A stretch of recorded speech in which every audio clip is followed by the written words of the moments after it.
Alright people, welcome back to another video in our MITRE tech series. Today we are going to take a look at drive-by compromise, T1189. And that's also a very relevant attack that can happen when you visit a malicious website. We have quite a lot of text this time, so let's see how we can fit this. Probably on 2 pages, but let's see.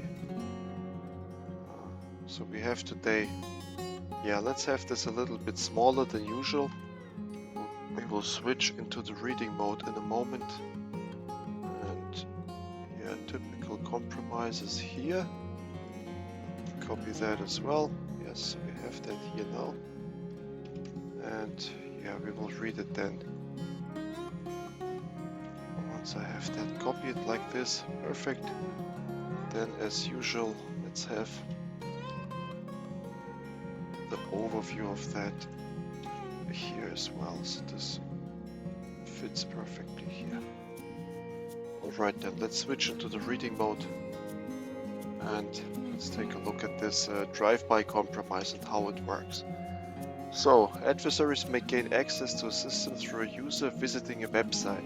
Okay, that's interesting. So this time the user has to visit the website, and now you might know why attackers oftentimes have the goal to provide you with a URL to a malicious website.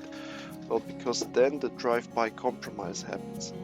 We see here on the right side some examples of how that works. So multiple ways of delivering exploit code to a browser exists. Drive-by target, and then these are the ways how to deliver the code. A legitimate website is compromised, allowing adversaries to inject malicious code.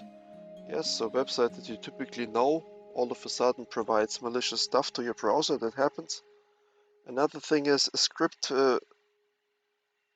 file served to a legitimate website from a publicly writable cloud storage bucket are modified by an adversary. So some websites allow you to interact with them by providing them with a script or some executable stuff. That is typical. For example, there are websites where you can run Python code. Okay, they allow you to run Python code on their website, and this is one way how to compromise it then. Then malicious ads, of course. So advertisement is always, it's not just annoying, it can also be very dangerous for the people who are visiting that website. The attacker can pay the website to provide these advertisements, and the moment somebody clicks on the advertisement, he ends up in a compromised website, and then the drive-by compromise can occur. And then here the last point is built-in web application interfaces that allow user controllable content. That's again, it's something like script files to a legitimate website. Here's user controllable content. It's the same thing where you can, as a user, influence the website a little bit. That happens. Then browser push notifications may also be abused by adversaries and leveraged for malicious code injection via user execution. Yeah, browser push notifications. So these days I don't see it that often. As you can see, I have here a web blocker in place, uBlock Origin, and even on that Google site it already blocked 746 ads. Okay, so I think when you use the ad blocker, like, oh, you don't see it in this mode. Let me here. See here on the right side we have 746 advertisements blocked, and so I don't see that stuff too often these days. But back in the day you had websites that are flooding you with pop-ups, and on a slower machine you really see that the machine just slows down. You cannot close the pop-ups in the speed that they arrive, and it is just a bad experience for the user. This was Windows 2000 days, Windows 98 days, where this was really a big issue. Today browsers, luckily, I think they protect you from that a little bit better. So a website cannot spawn 1,000 pop-ups and flood your system with it. But back in the day, it could do that. All right, then. Yes, and then it says granting permission to run JavaScript code on their browser. Yeah, that's exactly that. And by accident, you click allow because you try to get rid of these 1,000 windows, and by accident, you click allow at some point. Then, often the website used by an adversary is one visited by a specific community, such as government, a particular industry, or particular region. Okay, so this is a targeted attack sometimes. This kind of targeted campaign is often referred to as strategic web compromise or watering hole attack. I gotta check this out. Watering hole attack. Uh, I I read this multiple times, but I cannot really provide any content to it. So watering hole, I think that's a metaphor from the animal world. You know that certain animals will get to the water, and since you know that they will go there, you can dump some chemicals into the water to poison them. I think that's what it is. So if you know that a certain group is visiting certain websites, this you can be waiting there for them. So there are several known examples of the securing. Okay, and then on the right side we have typical drive-by compromise process. So a user visits a website. Again, that's why visiting a website, this very first step needs to be stopped. And this is where the drive-by compromise is mitigated. So controlled content. Then scripts automatically execute, typically searching versions of the browser plugins. Yes, the website is scanning you. The adversary is doing a vulnerability scan on your system because they know what browser you're using. The server sees that. Then, upon finding a vulnerable version, exploit code is delivered to the browser. Yes, so if you are unlucky and you run a browser that is vulnerable, that's how it goes. And then if exploitation is successful, obviously code is happening, exploit code is delivered, and then the next attack, MITRE attack kill chain step is starting. Or not MITRE, the Lockheed Martin kill chain step, I mean. And then here it says, unlike exploit public-facing application that we had in one of our last videos, the focus of this technique is to exploit software on the client endpoint. Yes, so it's not about a server that has a web server running and you exploit that. No, you want really the endpoint. The machine I'm sitting on right now, locked with the browser open and stuff. This is the machine that would be exploited. The machine that you are watching this video from right now. That's the stuff that is can be targeted with a drive-by compromise. Yes, and then this time we have another order of watching this, but let's look at this box here.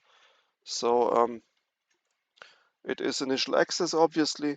Platforms is identity provider, Linux, Windows, Mac OS. Contributors, we have some. Microsoft identity platform, okay. And then we have some Microsoft people here. And this has been modified in October, so it's a pretty recent page. Okay, then let's go to editing mode again. And let's copy the next step, and that is common attacks that happened here, procedure examples. So let me copy this much so that we can nicely read it. Okay, like this. Let's go back to reading mode. And let's take a look now who has attacked or what kind of attacks happened. So here I see again apple juice. So we have seen that. And the campaign is the 3CX supply chain attack.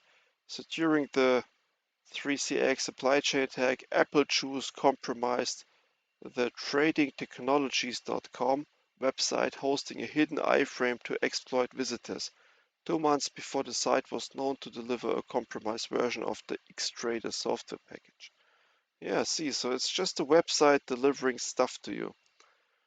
And Dariel, we have read that too, that's a group, has used watering hole attacks, often with zero-day exploits, and that's where the game becomes a little bit unfair from the perspective of many people.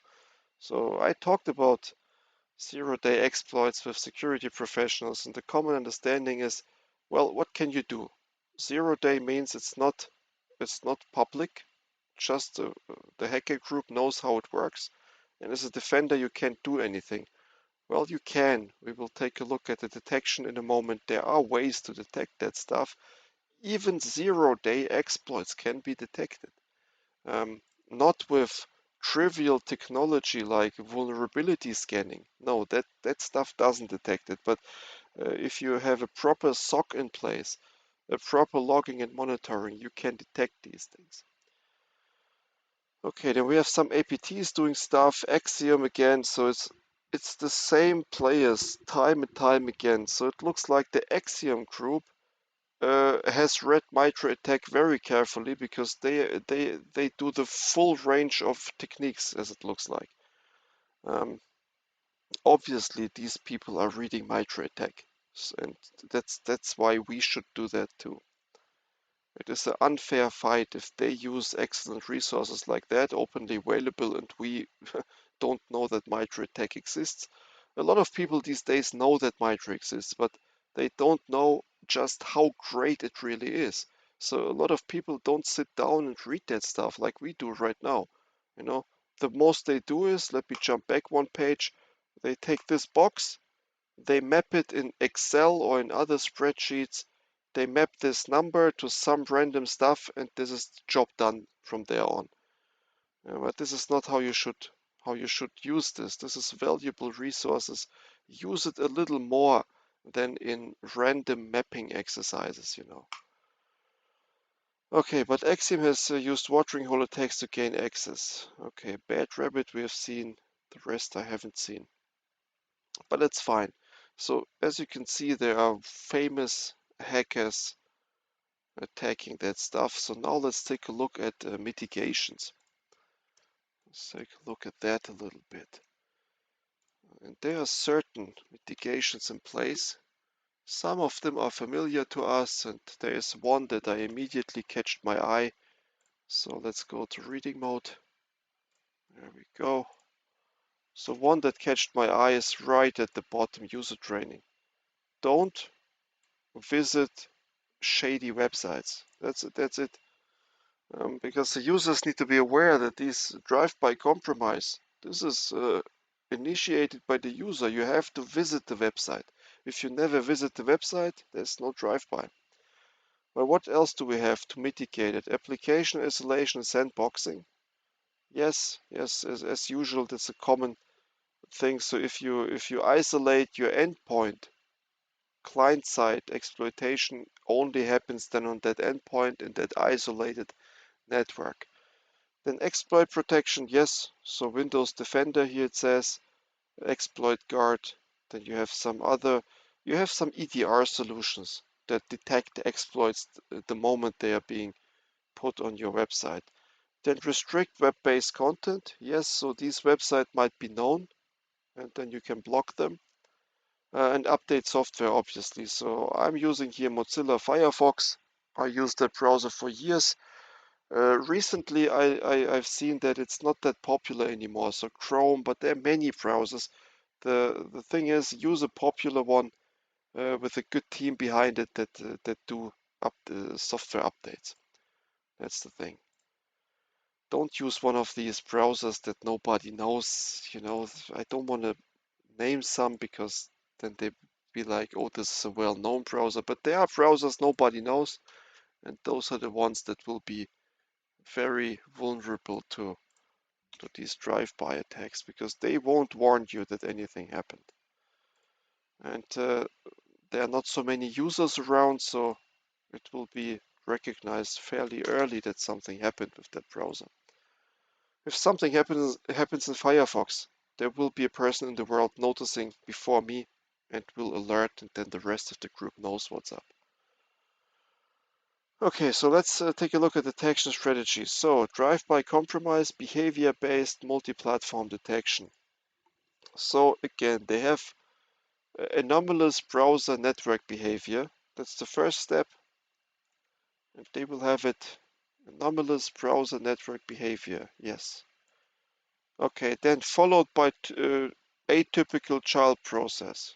Okay, child process, that's what you want to look out for. Let me do this.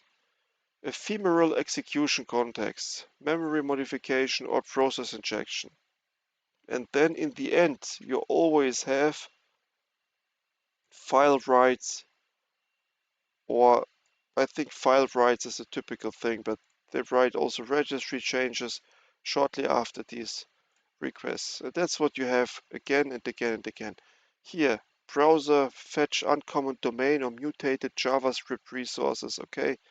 And then browser context file writes again. Okay, so there's again a file write here of some sort.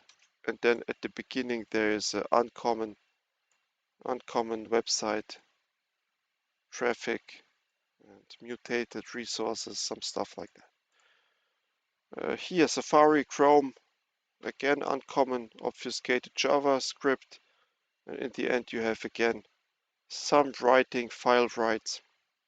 And the last one here says post-compromise identity session anomalies that follow, so token reuse, unfamiliar IPs, anomalous sign-in patterns. And in the end again some sort of, well, I don't see here authentication client registration. So this last one is a bit different than the others. But let's not dig into this because this stuff is way too deep for the moment. We are not in the situation of building detection rules, but just be aware there is some deep stuff on that and you should use that.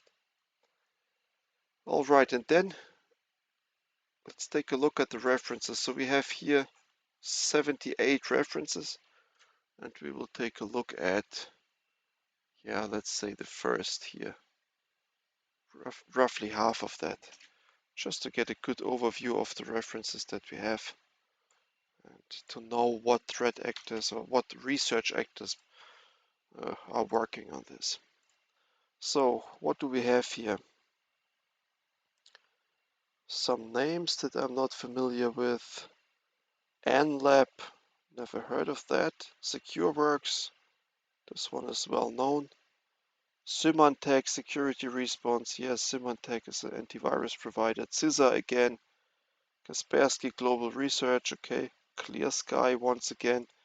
So these Clear Sky, since I'm reading them multiple times now, Clear Sky team, I will check them out eventually. Yeah, Red Canary, yes, those are also the ones that they don't appear as often as CISA or Microsoft, but these are the ones that I would like to check out. SecureWorks again, and even more. Yeah, let me know as usual in the comments what of these sources, which of those catched your eye, because we will have a paper or references reading sessions, or a whole playlist for that topic. But yeah, so we are 18 minutes into this video. So drive-by compromise, that topic is covered now as well. After watching this video, you have an idea about what it is in general, how to spot it. You know where it is in the attack chain, in the kill chain, as initial access right at the beginning. We looked at some of the procedures, some of the typical hacker groups that are using that stuff. We know mitigation techniques. One of the cheapest and most important ones, as usual, is user training here. We looked at the detection strategy. This one goes a little bit in depth, more in depth than we can comprehend in a 20-minute video, but just be aware, anomalous activity and at some point file writing activity. And if there's one thing you pick up from this video when it comes to detection, it's this: you need a SIM, you need logging and monitoring, and then you have a chance to detect these anomalies. That's what you need in your company. And finally, we know the references, so if there's really something in your company and you see, okay, there was a drive-by compromise, this would be a good trigger then to start reading on these sources and educate your team on these topics to avoid that in the future. Obviously, it's good to avoid that before it even happened. That's also one way to do it. And that's what we are doing here, hopefully. So yeah, so far so good. As usual, thank you for watching. Thanks for spending time on cybersecurity. It's time well spent, and see you in the next video then. Goodbye.